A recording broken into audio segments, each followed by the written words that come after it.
can take a seat. Order, honorable members. Again, let me remind you, you can make interjections, but you can't drown the speaker. Secondly, honorable members, please consult your rules.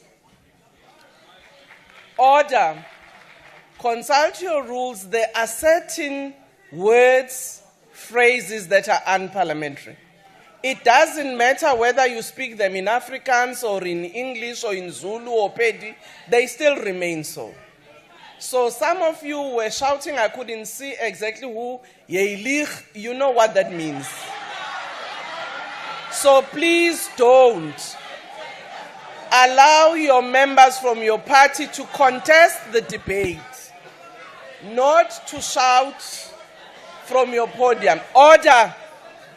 Can you please be quiet yourself? Thank you, Honorable Thambo. Thank you very much, Madam Speaker. Let me begin by greeting the Commander-in-Chief and President of the Economic Freedom Fighters and all members of Parliament of the EFF. Speaker, allow me to first express my condolences to the families of the EFF's June 16 battalion, which passed away tragically in Vryheid following our commemorations of June 16. To fighters Bongakonge Mate, fighter Ntombi Ndlovu, fighter Lungani Sunday Mbata, Phumlani Zulu, fighter Thokozani Mashazi, Ayanda Khumalo, Kwalisile Sibisi, fighter Manqele Siboniso, fighter Tutukani Dube, fighter Siyanda Thwala, we say rest in revolutionary peace as you died on the picket lines. Let me also express my appreciation and commendation of the President of South Africa, Cyril Ramaphosa, for developing the testicular fortitude to remove the Deputy Minister of the DA, who was ineffective and incompetent.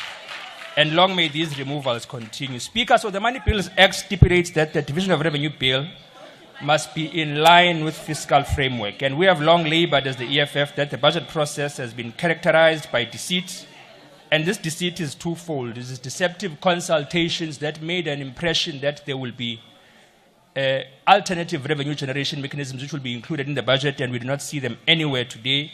Furthermore, deceptions in terms of three ring-fenced options of austerity, borrowing, and strategic tax adjustments, which were the rationale for the generation mechanisms in the first version of this budget. The minister has now implemented all three of these things: austerity through numerical cuts and below inflation allocations to all departments. He has now implemented borrowing through a 1.5 billion loan from the World Bank, and he has also implemented tax adjustments through the fuel levy. Now, as the EFF, we have now introduced the Public Finance Management Amendment Bill, which will restrict reckless and irresponsible borrowing from financial institutions globally, because there must be an authority of parliament that guides all loans which are conducted. House Chairperson, the EFF rejects the 2025 Division of Revenue Bill as proposed by the Minister of Finance and agreed to by the Democratic Alliance, Action SA, Rise Mzansi, and BOSA, led by Honorable Maimane, who is also the chairperson of the Standing Committee on Appropriations, because that committee has failed to fulfill its constitutional mandate. Before we deal with the contents of the bill, let us remind the people of South Africa of what took place not so long ago. When we were processing the Division of Revenue Bill that had to be withdrawn because the Minister of Finance lost the VAT court case, the committee had resolved to amend the bill, and Honorable Maimane will remember this. We had agreed that more than half of the 257 municipalities are in financial distress, with 20% of them not financially viable at all. That means they're unable to meet even the most basic obligations required to deliver services. We had agreed that for far too long, the assumption that municipalities will collect sufficient revenue to fund service delivery is false and not sustainable. The majority of our people are unemployed. The economy is stagnant, racial inequality continues to deepen, and we have more than 12 million people without work, 12 million people with no ability to pay for services, even if they wanted to.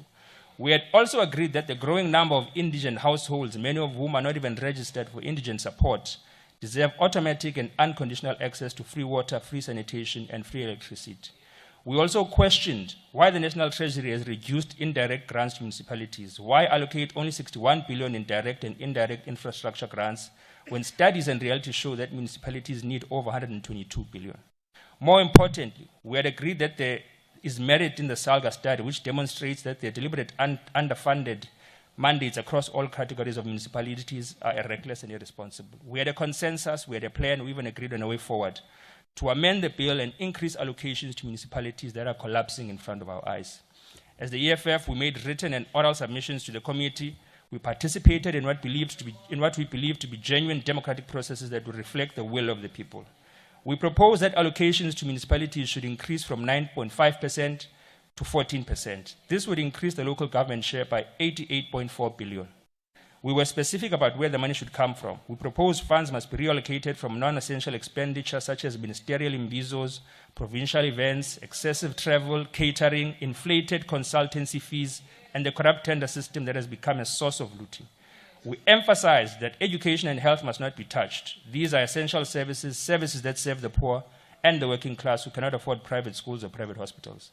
The committee resolved that the proposal should be assessed by the Parliamentary Budget Office so that an objective analysis could guide decision-making. Honorable Maimane, the chairperson of this committee himself, proposed that we consider Salga's model of equitable share split.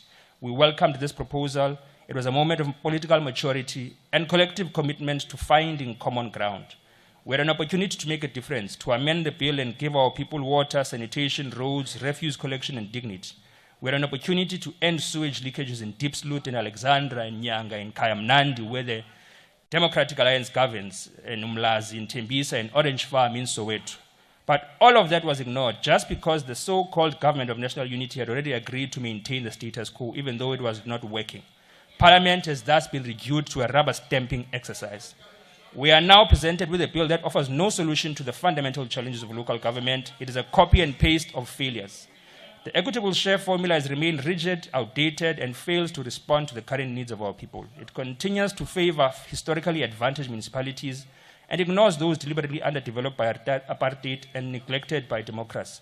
There's no urgency in this bill, no emergency plan to intervene in dysfunctional municipalities, no special allocation for collapsing rural towns where raw sewage flows into rivers, where people walk for kilometers to collect water from a borehole shared with livestock. There's no consideration of youth of this country, young people who could be employed through municipal programs.